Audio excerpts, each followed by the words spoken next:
Coming up on Look North. Raising awareness, we meet the young ambassador for Encephalitis Society, whose illness left her with a different personality. A young woman from Sheffield is raising awareness about a brain condition which is often described as a hidden disability. 4 years ago, 21-year-old Imogen Fay had a seizure, and after weeks in hospital, she was diagnosed with encephalitis. Although she looked the same, Imogen had a different personality. She's now an ambassador for the Yorkshire-based Encephalitis Society, who say more people need to know about the illness, which is more common than motor neurone disease. Charlotte Leeming's been to meet her. I can't believe that's 6 years ago now. For 21-year-old Imogen Fay, looking back at her prom photos with younger sister Lydia is a bit like observing someone else's life. 4 years ago, she had a seizure in the middle of the night. She was rushed to hospital and went on to spend 6 weeks there.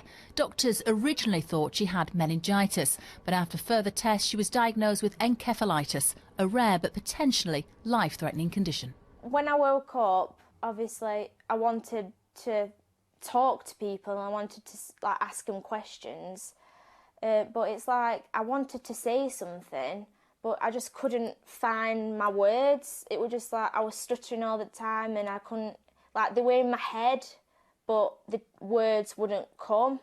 And then obviously memory, my friends would come, they'd be talking about different events and stuff and I'd be like, well, I can't remember that. Don't look any different. I prefer my hair there as well.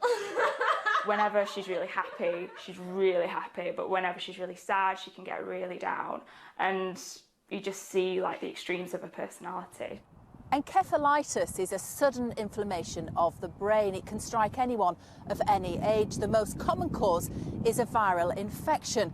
Each year in the UK, there are 6,000 cases and 10% of them are fatal. The illness often begins with flu-like symptoms such as fever, headache and drowsiness.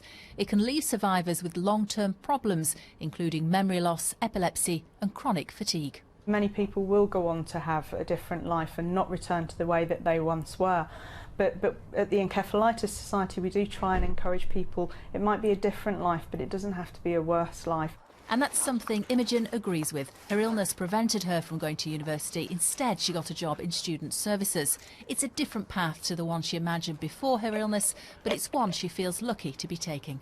Charlotte Leeming, BBC Look North, Sheffield. An ambassador to take note of. Very impressive. Lovely, that.